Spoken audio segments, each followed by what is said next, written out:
कोई है जो भारत को चुनौती दे रहा है, कोई है पूछ पूछ करके कि हिंदू हो मार रहा है। इसका मतलब है कि कोई है जो हम हिंदुओं को चुनौती दे रहा है। सबसे पहले तो चौकीदार को पकड़ेगा ना कि तुम कहाँ थे, क्यों ये घटना हो गई तुम्हारे रहते हुए। यहाँ तो कुछ पता ही नहीं है, कोई लड़ा ही नहीं उनसे, किसी ने उनको रोकने की कोशिश ही कहीं नहीं की। वो आए, घटना की, आराम से चले गए। बूंद बूंद के लिए तरसेगा पाकिस्तान, एक गिलास शुद्ध पानी नहीं मिल पाएगा, खेती नष्ट हो जाएगी, बिजली नष्ट हो जाएगी, ये हो जाएगा, वो हो जाएगा। गजब बता रहे थे, ऐसा लग रहा था कि जैसे प्यास तो लग ही गई पाकिस्तान को। अब तो ये स्पष्ट है कि कोई है जो भारत को चुनौती दे रहा है, कोई है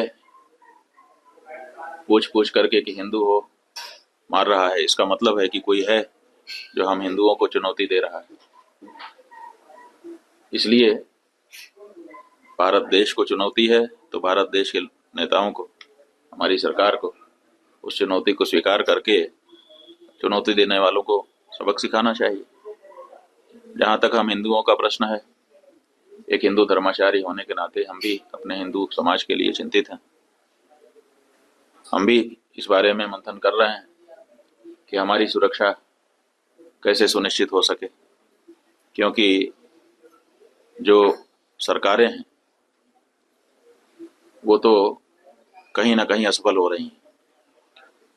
हिंदू होने के नाते हमको मार दिया जाता है, मारने वाला सैकड़ों किलोमीटर से चल के आता है, बड़े बड़े हथियार अपने साथ लिए रहता है, एक नहीं अनेक की संख्या होती है। बाहर आराम से आ जाता है, आराम से घटना करता है, 30-40 मिनट रुक करके लोगों को मारता है, पूछता है, ये करता है, वो करता है, और फिर आराम से चला जाता है। कहाँ से आया कहाँ चला गया पता ही नहीं है। तो ये जो घटना है इसने बता दिया है कि हर हिंदू को अपनी सुरक्षा के लिए अब स्वयं सचेष्ट होने की आवश्यकता है। इसलिए हिंदुओं को इस बारे में चिंतन करने की जरूरत है, और अगर आवश्यकता पड़े तो शस्त्र शास्त्र का अभ्यास भी करना चाहिए और धारण भी करना चाहिए, ताकि आवश्यकता पड़ने पर अपनी रक्षा और अपनों की रक्षा वो कर सकें। नाम और धर्म पूछकर गोली मारी गई है। हाँ, तो वही तो स्पष्ट हो गया है कि ये हमारे विरुद्ध कार्य किया जा रहा है। सबसे समस्या ये है कि जब हमारे घर में हमने चौकीदार रखा हुआ है और हम कहीं चले गए, हमारे घर में कोई घटना होती है तो हम सबसे पहले किसको पकड़ेंगे? सबसे पहले तो चौकीदार को पकड़ेंगे ना कि तुम कहाँ थे, क्यों ये घटना हो गई तुम्हारे रहते हुए, किस लिए तुमको रखा था। लेकिन यहाँ नहीं ऐसा हो रहा है। यहाँ जो है कहते तो हैं कि हम चौकीदार हैं, लेकिन चौकीदारी अगर की गई होती, हाँ चौकीदार अगर अपने काम में पक्का होता है तो उसके ऊपर आक्रमण करके उसको कोई मार दे, लेकिन फिर कहा जाता है कि इस चौकीदार ने अपना निभाया। यहाँ तो कुछ पता ही नहीं है, कोई लड़ा ही नहीं उनसे, किसी ने उनको रोकने की कोशिश ही कहीं नहीं की। वो आए, घटना की, आराम से चले गए, कहीं पर उनको कोई बाधा नहीं है। कहाँ है चौकीदार? और चौकीदार के बारे में चर्चा ही नहीं हो रही है। अब कह रहे हैं हम उनको सबक सिखा देंगे, हम ये कर देंगे, हम वो कर देंगे। पाकिस्तान की धरती से आए थे। अरे भाई, पाकिस्तान की धरती से आए थे, इतनी जल्दी कैसे पता चल गया आपको?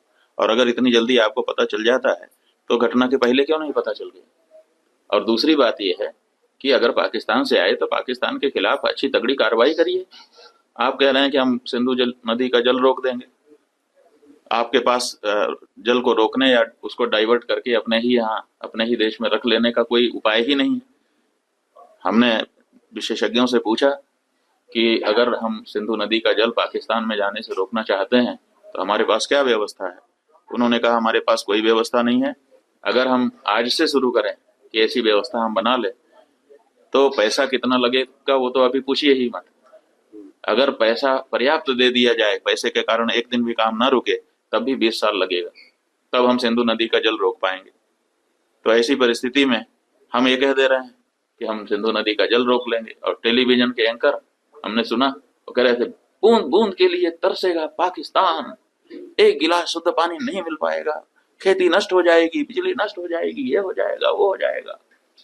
गजब बता रहे थे, ऐसा लग रहा था कि जैसे प्यास तो लग ही गई पाकिस्तान को।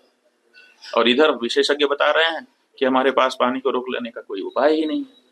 तो ये जो बातें हैं ये समझ से बाहर है। हमारा ये कहना है कि घटना बहुत बड़ी हुई है, इससे बहुत सारी शिक्षा समझ लेने की आवश्यकता है, सबक लेने की आवश्यकता है। और सबसे पहले जिन लोगों से ये चूक हुई है उनको चिन्हित करने की आवश्यकता है और उनको दंडित करने की आवश्यकता है। उसके बाद अगर कोई बाहरी है तो उसके ऊपर भी प्रहार करना चाहिए।